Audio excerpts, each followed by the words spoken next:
প্রতিটা বাঙালি বাড়িতে এই টাইম ফুলকপি আলু দিয়ে মাছের ঝোল হয় না এরকম বাড়ি সত্যিই এই টাইম না খুঁজলে পাওয়া যাবে না।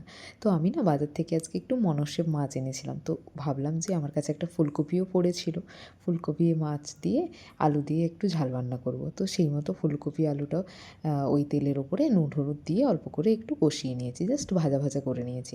আর এদিকে বাটিতে হলুদ গুঁড়ি আর লঙ্কা গুঁড়িটা জলের সাথে গুলিয়ে রেখে দিয়েছিলাম। ফুলকপি আলুটা কথা বলতে বলতে ভাজাও হয়ে গেল। তো ফোড়নে আমি দিয়েছি একটু অল্প করে এলাচ, একটু গোটা জিরে আর একটু তেজপাতা।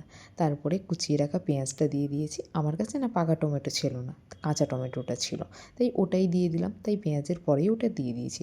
অল্প একটু ভাজা ভাজা হয়ে গেলে আদা রসুন বাটাটাও দিয়ে দিলাম।